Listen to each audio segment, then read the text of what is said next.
জীবনে কোনোদিন পথভ্রষ্ট হবে না।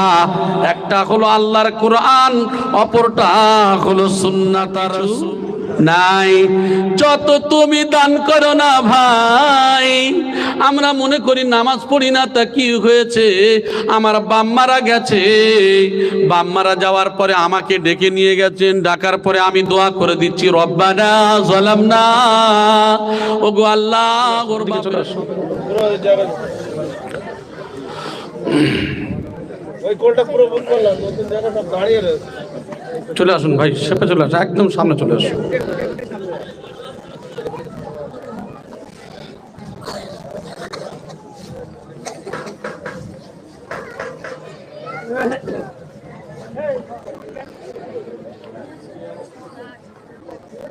أعوذ بالله من الشيطان الرجيم.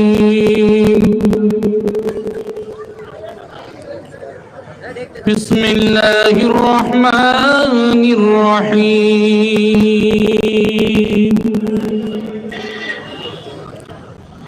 الحمد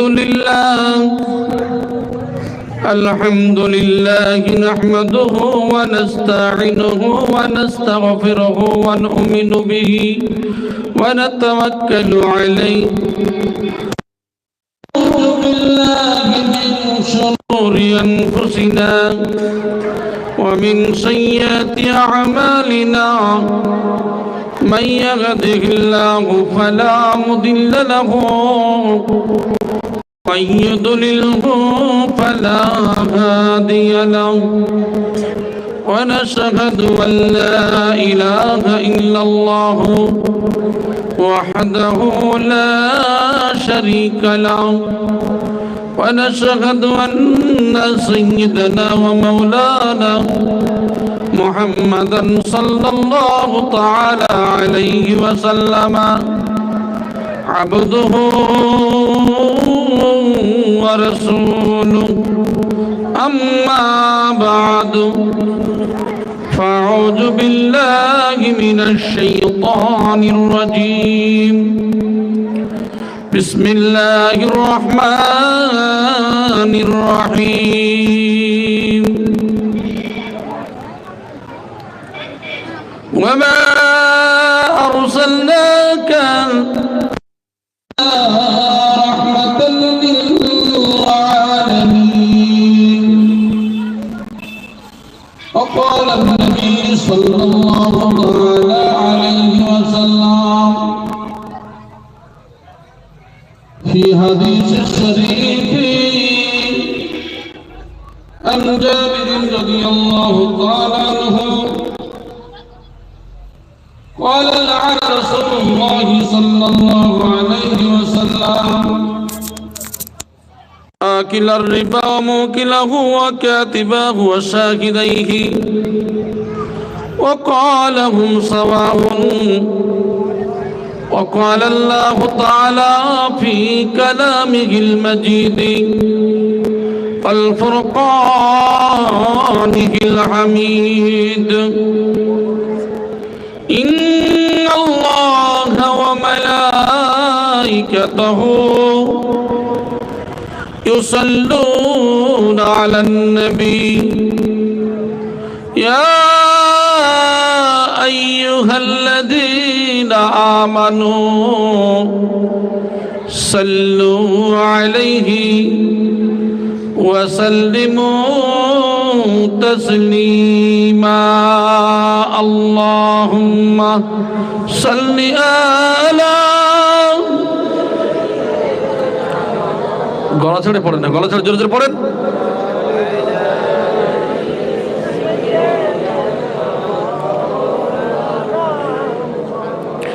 दिन मिला ईमान मिला, प्रण होने के लिए कुरान मिला। दिन मिला ईमान मिला, प्रण होने के लिए कुरान मिला। जो कुछ देने का था सब कुछ दिलवा दिया कमले वाले ने। हक ला इलाहा इल्लल्लाह, ला इलाहा इल्लल्लाह, ला इलाहा মুহাম্মাদুর রাসূলুল্লাহ আল্লাহুম্মা সাল্লি আলা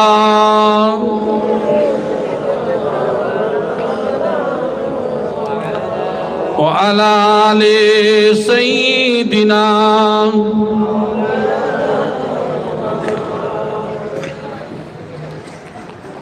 মুআজ্জাজ মুহতারাম উলামায়ে কেরাম আল্লাহ ওয়ালা মুত্তাকি পরহেজগার বাপ আমার ভাইয়েরা, পর্দার অন্তরালে আমার শ্রদ্ধার ও সম্মানের পাত্রী মা বোনেরা, মহান রব্বুল আলামিনের দরবারে অসংখ্য শুকরিয়া যে আল্লাহ পাক রব্বুল আলামিন আমাদেরকে এই পবিত্র মজলিসে আসার বসার তৌফিক দিয়েছেন। প্রত্যেকেই শুকরিয়া আদায় করি, বলি আলহামদুলিল্লাহ।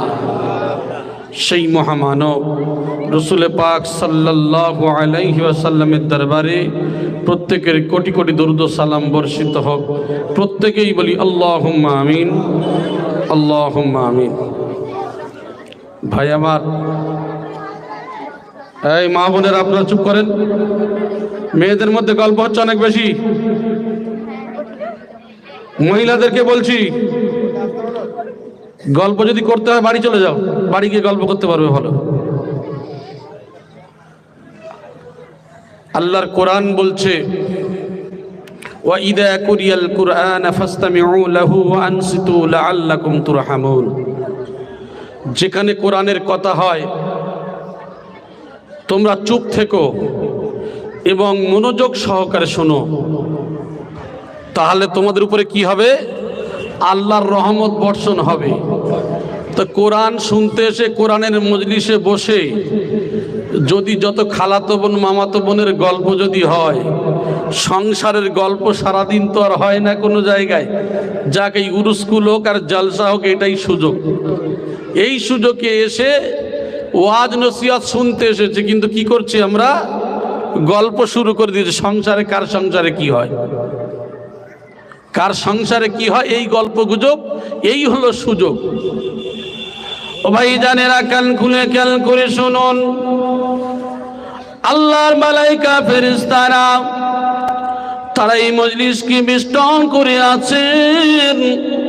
কে কোন নিয়ত নিয়ে, কে কোন নিয়ত নিয়ে এই মজলিসে এসেছে, কে কোন নিয়ত নিয়ে এই মজলিসে এসে বসেছে, সব কিছু ভিডিও ক্যামেরা করছেন আল্লাহর মালাইকা ফেরেশতারা। কাল কিয়ামতের ময়দানে মাশরের দিন আমাদেরকে যখন নিয়ে যাওয়া হবে, আমাদেরকে যখন ওঠানো হবে, আমলনামা যখন হাতে দেওয়া হবে, ওই সময় বলা হবে কিরামান কাতিবিনা ইয়ালামুনা মা তাফআলুন। দুইটা কাঁধে দুইটা ফেরেশতা, তারা আমলনামা লিখবে। বলবে, এই খালেদা, অমুক জায়গায় জলসায় গিয়েছিলে, মিলাদে গিয়েছিলে, উরুস্কুলে গিয়েছিলে, গিয়ে ওয়াজ শোনা বাদ দিয়ে শুধু গল্প করেছ। যখন দেখবে গুনাহ, তখন ভাববে, আল্লাহ আমি তো গল্প করেছিলাম আস্তে আস্তে, কিন্তু ফেরেশতারা লিখলো কোথায় থেকে, লিখলো কোথায় থেকে? সেই দিনকে কিন্তু ধরা পড়ে যেতে হবে, ঠিক কিনা বলেন? আমার ভাই, একটা মহিলার গলা একটা পুরুষ যদি শোনে, মারাত্মক গুনাহ। আমি এদিকে হাদিসে যাচ্ছি না, তবে আমরা ওয়াজ নসিহত শুনে শুনে এমন ইট যদি বেশি পুড়ে যায় ঝামা হয়, জানেন তো? তা আমার মা বোনেদের দশা তাই হয়েছে। এরা এত ওয়াজ নসিহত শুনে শুনে আর এই ফোন দেখে দেখে এমন পরিস্থিতি হচ্ছে, এরা ঝামার মতো হয়ে গেছে। এই কারা গল্প করছেন, তাড়াতাড়ি দেবেন, একজন চলে যান, একদম এখান থেকে বার করে দেবেন। পিয়াদব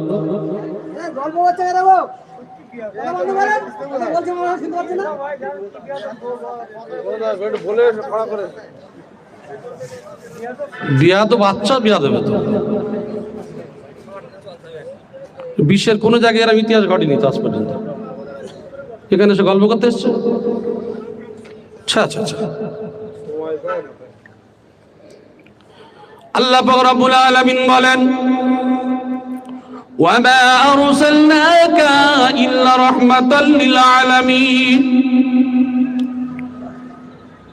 আয় আমার হাবিব, আমি তোমাকে পাঠিয়ে দিলাম শুধু আজান গাছির জন্য নয়, শুধু ফুরফুরার জন্য নয়, শুধু তবলিগের জন্য নয়, শুধু আহলে হাদিসের জন্য নয়।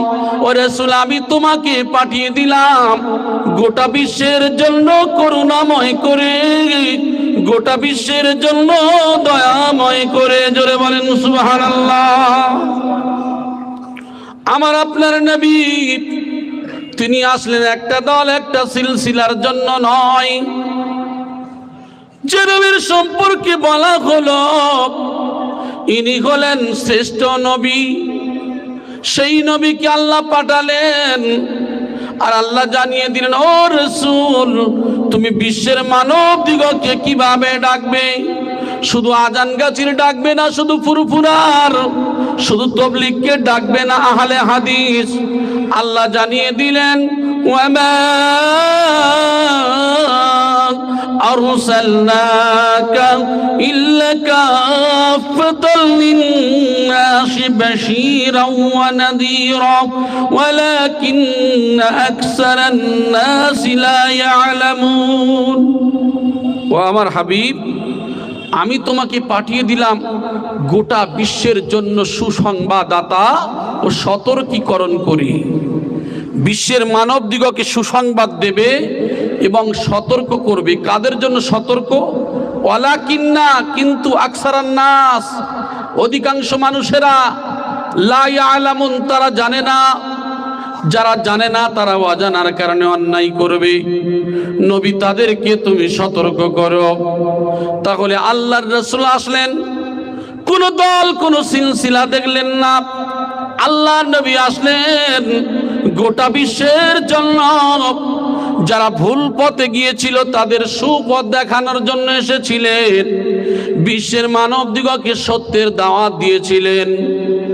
এখন আমরা দেখব সেই নবী নাই, সেই রাসূল আজ আর নাই। সাহাবায়ে কেরাম তারাও চলে গেছেন, তাবেঈনগণ আর নাই, আইম্মায়ে মুজতাহিদিনও চলে গেছেন। বর্তমানে আউলিয়ায়ে কেরামদের জামানা। এখন ওলি আল্লাহগণ পৃথিবীর জমিনে আছে। আমরা চিন্তা করি যে আজান গাছি তো একটা দল, ফুরফুরা তো একটা দল, তবলিগ তো একটা দল, জামাত ইসলামী তো একটা দল, আহলে হাদিস তো একটা দল, আর বেরলভী তো একটা দল। এমন দল তো বহু আছে। তাহলে কোন দলটা ভালো? আমাদের জানতে ইচ্ছা করে না বলেন? কোন দলটা ভালো? কোন দলে যাব? আমরা চলে যাব কোরআনের দিকে। কোরআন কি বলে? কোন দলটা ভালো? এই কোরআন কি উত্তর দেয় দেখব। আল্লাহ পাক রব্বুল আলামিন জানিয়ে দিলেন, ওয়াতাসিমু বিহাবলিল্লাহি জামিআন ওয়া লা তাফাররাকু। আমার রজ্জু কোরআনকে একতাবদ্ধ ভাবে, দলবদ্ধ ভাবে ধরো। ওয়ালা তাফাররাকু, পরস্পর বিচ্ছিন্ন হয়ো না, দলাদলি করো না। জোরে বলি সুবহানাল্লাহ। আল্লাহ বললেন, আজান গাছির জন্য কোরআন তো আলাদা নয়, ফুরফুরার জন্য তো কোরআন তো আলাদা নয়, তবলিগের জন্য তো কোরআন আলাদা নয়। গোটা বিশ্বের মানব জাতির জন্য যে কোরআন এসেছে, সেই কোরআনের নাম হলো কোরআন মাজিদ। ঠিক কিনা বলেন? তাহলে আল্লাহ তো দলাদলি করতে নিষেধ করলেন। তাহলে আমাদের মধ্যে দলের ঝগড়া আছে না নাই? আল্লাহ পাক রব্বুল আলামিন বলেন, ওয়া মা খালাকতুল জিন্না ওয়াল ইনসা ইল্লা লিয়াবুদুন। পৃথিবীর জমিনে আমি আল্লাহ দুইটা জাতি পাঠিয়েছি, একটা হলো জিন জাতি আর একটা হলো মানব জাতি। আমি আল্লাহ আমার কাছে আজান গাছি বলে কিছু নাই, আমি আল্লাহ আমার কাছে ফুরফুরা বলে কিছু নাই, আমি আল্লাহ আমার কাছে তবলিগ বলে কিছু নাই, আমি আল্লাহ আমার কাছে জামাত ইসলামী বলে কিছু নাই। আমি আল্লাহ একমাত্র মানব জাতি হিসাবে পাঠিয়েছি। হে মানব জাতিরা, একমাত্র তোমরা আমি রব, আমি আল্লাহ আমার তোমরা ইবাদত করবে। জোরে বলি সুবহানাল্লাহ। ও ভাইজানেরা, এতক্ষণ ধরে আমাদের মাওলানা মিজানুর রহমান সাহেব একটা কথা বলেছেন, কোন দলের পিছনে তোমরা যাবে, কোন ওলি আল্লাহর পিছনে তোমরা যাবে।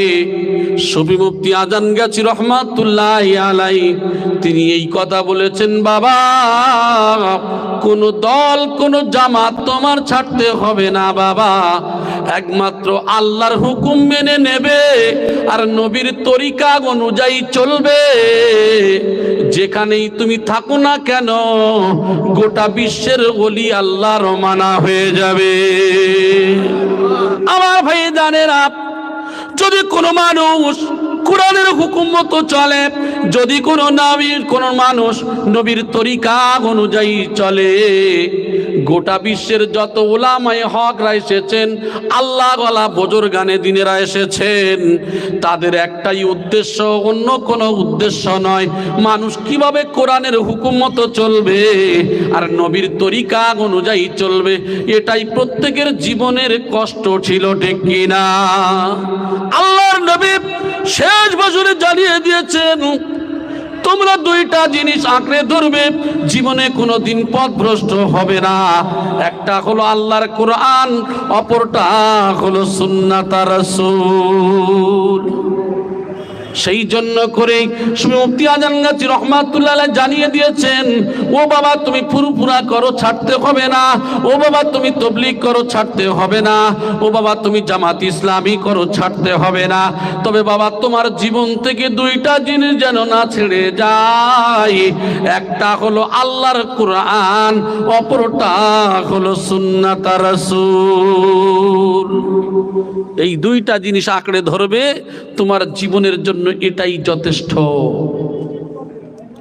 আমরা কি করে থাকি, আলেম সমাজরা স্টেজে ওঠার পরে আমরা বলে থাকি আজান গাছিরা হলো বিদাত, এক দলের আলেমরা উঠে বলে ফুরফুরারা হলো বিদাত, আর এক দলের আলেম উঠে বলে তবলিগরা হলো বিদাত, আর এক দলের আলেম উঠে বলে জামাত ইসলামরা হলো বিদাত।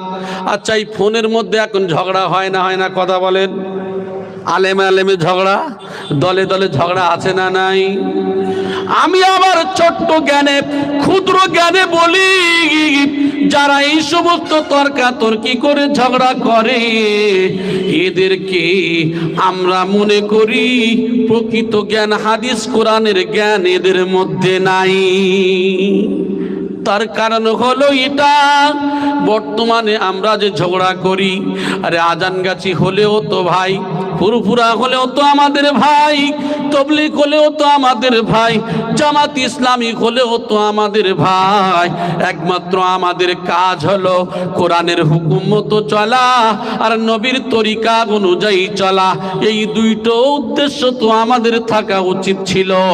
আজকের দলমত করে ঝগড়া করে আমরা কি করে থাকি, এ দল উঠে ও দলের গালি দেয়, ও দল উঠে এ দলের গালি দেয়।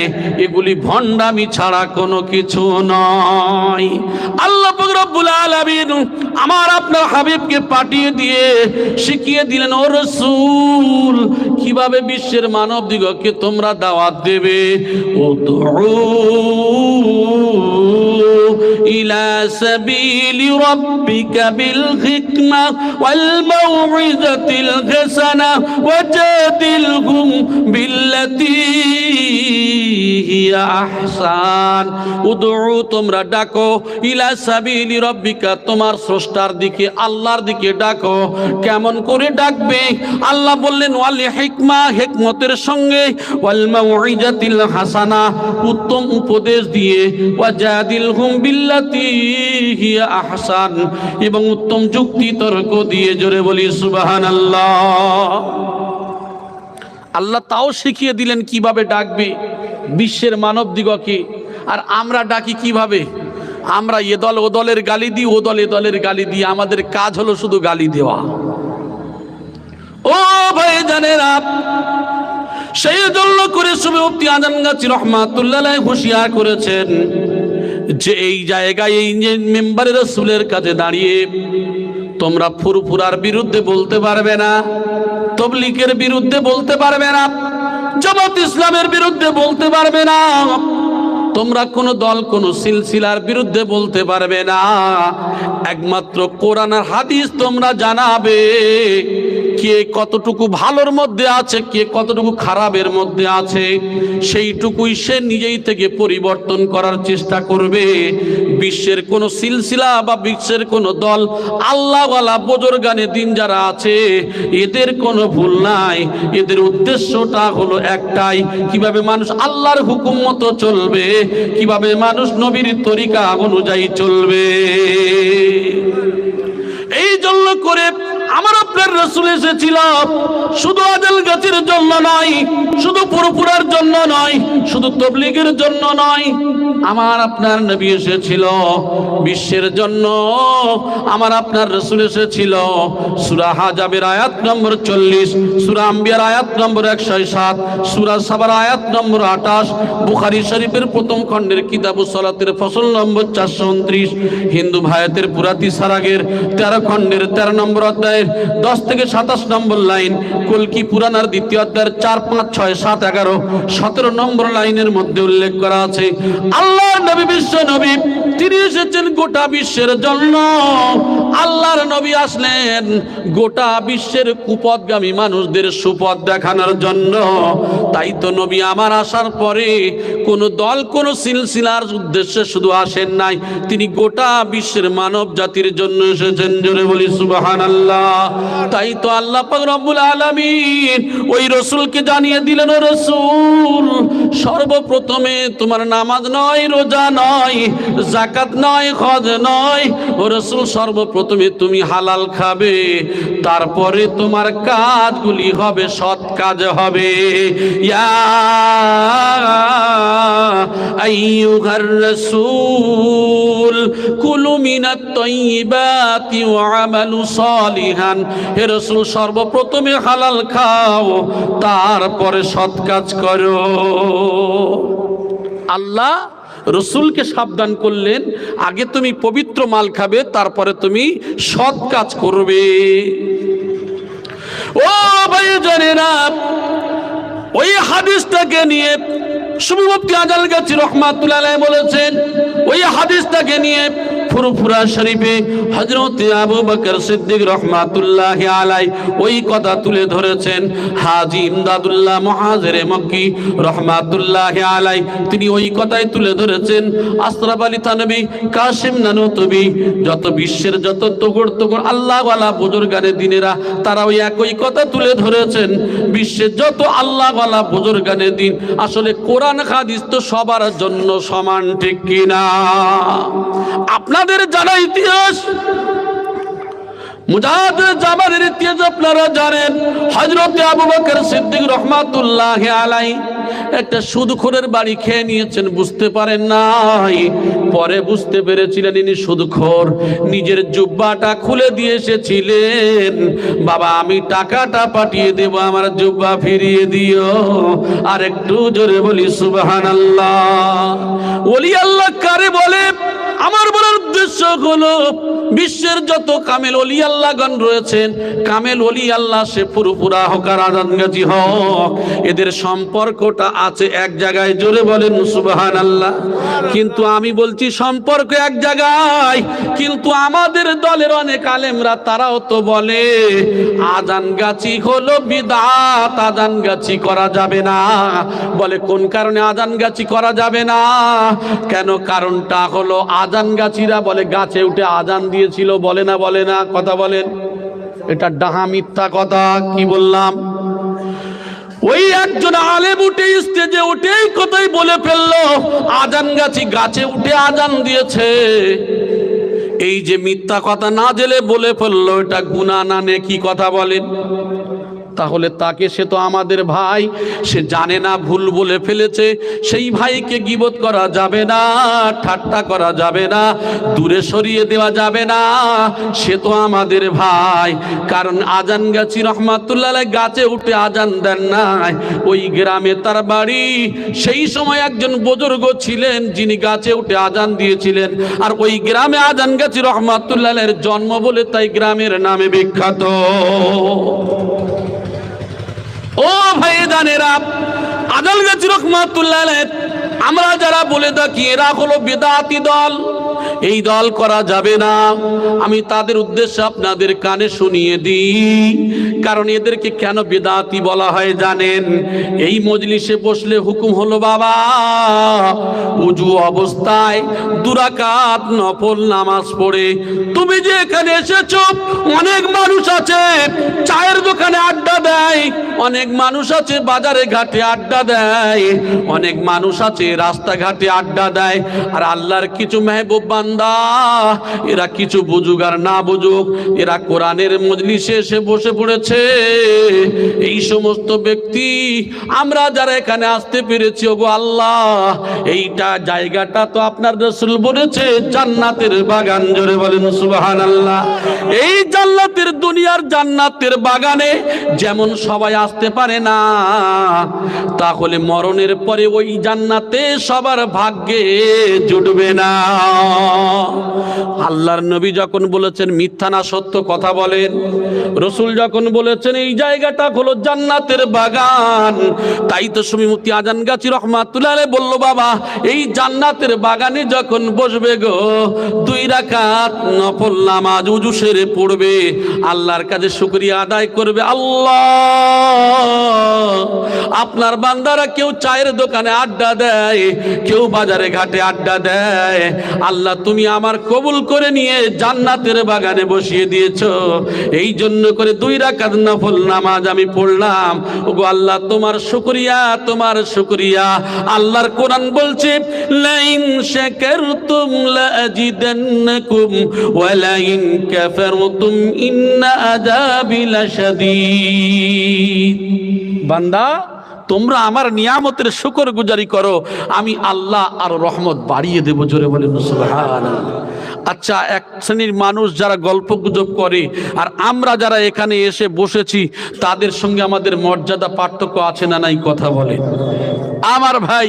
তাহলে আমরা শুকরিয়া আদায় করে 2 রাকাত নফল নামাজ অবশ্যই পড়বো কিনা?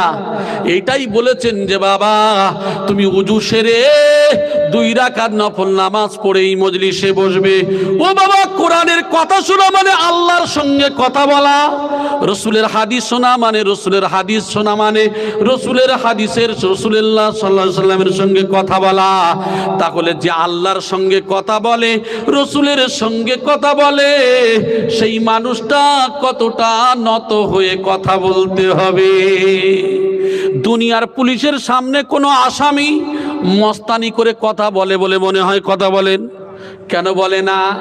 পুলিশের যখন পুলিশ অ্যারেস্ট করে দেয়, অ্যারেস্ট করার পরে ওই মানুষটা নত হয়ে যায়। আরে আল্লাহ তো তার থেকে কত মর্যাদাবান। ওই আল্লাহর কোরআন শুনবো, রাসূলুল্লাহর হাদিস শুনবো, আল্লাহর কোরআনের কথা, আল্লাহর সঙ্গে কথা বলবো, রাসূলের সঙ্গে কথা বলবো। সেই জন্য করে সুবি মুফতি আজান গাছি রহমাতুল্লাহ আলাইহি বলল, বাবা যখন এই মজলিসে বসবে ওযু সেরে পবিত্র হয়ে 2 রাকাত নফল নামাজ পড়ে বসে যাবে। এই জন্য করে আমরা অনেকেই বলি এরা হলো বিদআত। বলি না আজান গাছিদের বিদআত বলা হয় কেন? বলে সব ঠিক আছে, এরা বলে বিনা পয়সায় দিন দুনিয়ার শান্তি ও মঙ্গল। আমাদের মৌলানা সাহেব তো বলে গেলেন বিনা পয়সায় কি হয়। বিনা পয়সায় চাল কিনতে গেলে টাকা লাগে, ডাল কিনতে গেলে টাকা লাগে, প্যান্ডেল ভাড়া টাকা লাগে, মাইক ভাড়া টাকা লাগে, লাগে না কথা বলেন। তাহলে আজান গাছি রহমাতুল্লাহ কি পাগল ছিল নাকি? পাগল ছিল মনে হয়। ওরে বোকা, তিনি মাওলানা পাশ করলেন, মুফতি পাশ করলেন, সুরির জঙ্গলে 14 বছর সাধনা করলেন, 8 জন কামেল ওলি আল্লাহর সংস্পর্শে গেলেন, তারপরে বলছেন বিনা পয়সায় দিন দুনিয়ার শান্তি ও মঙ্গল। এই কথাটা আমরা সবাই বুঝতে পারি, কিন্তু আমরা কিছু সংখ্যক মানুষ, আমরা এমনও কি কিছু সংখ্যক আলেমরাও বুঝতে পারি না। আমরা বলি চাল কিনতে গেলে টাকা লাগে, ডাল কিনতে গেলে টাকা লাগে, অতএব যে লুঙ্গি তুমি পরেছো এই লুঙ্গি পরতেও তো টাকা লাগে। অতএব এরা বলে বিনা পয়সায়, কারণ আমরা বুঝতে পারি নাই বলে বলি। ও ভাই জানেরা, বিনা পয়সায় এখানে লেখা নাই যে চাল ডাল আলু এগুলি বিনা পয়সায়, প্যান্ডেল ভাড়া বিনা পয়সায়, মাইক ভাড়া বিনা পয়সায়, ওখানে লেখা নাই। ওখানে লেখা আছে বিনা পয়সায় দিন ও দুনিয়ার শান্তি ও মঙ্গল। এই দুইটা শব্দ লেখা রয়েছে, শান্তি মঙ্গলটা হলো বিনা পয়সায়। জোরে বলেন সুবহানাল্লাহ। কোটি কোটি টাকার মালিক, বাড়িতে স্বামী স্ত্রীর ঝগড়া আছে না নাই কথা বলেন? আরে টাকা যখন শান্তি দেয়, স্বামী তোমার উত্তর দিকে, বউ তোমার কেন দক্ষিণ দিকে বলো? এখন তো শুধু হুজুরদের ইনকাম বেশি আছে না নাই, শুধু স্বামী স্ত্রীর ঝগড়া, ছেলে বউ ভাত দেয় না, শুধু তাবিজ কবজ করতে হবে আছে না নাই? আমার ভাই জানের আকাল খুলে খেয়াল করে শুনুন, আজকের আমাদের সমাজে এগুলি চলছে, শুনে রেখে দেন। আজকে আমার ভাই জানেরা, ওখানে যে বলা হয়েছে বিনা পয়সায় দিন ও দুনিয়ার শান্তি ও মঙ্গলটা হলো ফ্রি। আরে আজান গাছি রহমাতুল্লাহ নিজের ঘরে থেকে কথা বলেন নাই, তিনি বলেছেন আল্লাহর কোরআন থেকে, আলা বিযিকরিল্লাহি তাতমাইন্নুল কুলুব, আল্লাহর জিকির কোরআন তেলাওয়াতের মধ্যে রয়েছে শান্তি। কোরআনের আয়াতকে নিয়ে তিনি বলেছেন বিনা পয়সায় দিন দুনিয়ার শান্তি ও মঙ্গল। তিনি বাংলায় বলেছেন, কিন্তু নিয়েছেন কোরআনের আয়াত। قال كثرة الذكر الموت وتلاوة القرآن। হাদিসটা অনেক বড়, আমি শেষের অংশটুকু বললাম। যদি একমাত্র শান্তি পেতে হয়, একমাত্র শান্তি রয়েছে আল্লাহর জিকির, কোরআন তেলাওয়াতের মধ্যে রয়েছে শান্তি, আল্লাহর দ্বীনের মধ্যে রয়েছে শান্তি, মৃত্যুর স্মরণের মধ্যে রয়েছে শান্তি। জোরে বলেন সুবহানাল্লাহ। আর আমরা টুপি পাগড়ি, এই মাইক প্যান্ডেল এগুলো বিনা পয়সা খুঁজছি। বড় বাজারে মার্কেট করতে গেছে, এখন মুদিখানার যে একটা মার্কেট আছে, শাড়ির একটা মার্কেট, একটা মার্কেটের ভাগ আছে না নাই কথা বলে। এখন আপনি চলে গেলেন মুদি দোকানদার হয়ে, এখন কাপড়ের মার্কেটে ঢুকে গিয়ে বলছেন মুদির মাল চাই। পাগল বলবে না ভালো বলবে কথা বলে? তো আমাদের দশা তাই হয়েছে। আমরা বলছি আজান গাছি রহমতুল্লাহ বলে বিনা পয়সায় দিন দুনিয়ার শান্তি ও মঙ্গল। তিনি এত বোকা, এরকম মানুষ হয় নাকি? চাল কিনতে গেলে টাকা লাগে, সব তো কিনতে গেলে টাকা লাগে, ইনি বলে বিনা পয়সায় দিন দুনিয়ার শান্তি ও মঙ্গল। একবার হুঁশ নাই যে তিনি বলেন নাই যে যাই যে চাল ডাল আলুর কথা বলেন নাই, তিনি বলেছেন শান্তি ও মঙ্গলটা হলো বিনা পয়সায়। জোরে বলেন সুবহানাল্লাহ। এখন আর একটু ভালো করে বুঝিয়ে দিই, এখান থেকে আপনি কলকাতা, এখান থেকে আপনি দিল্লি, মুম্বাই, পৃথিবীর বড় বড় যত শহর আছে, পৃথিবীর গোটা দেশে চলে যাবেন, সমস্ত সাইনবোর্ড দেখবেন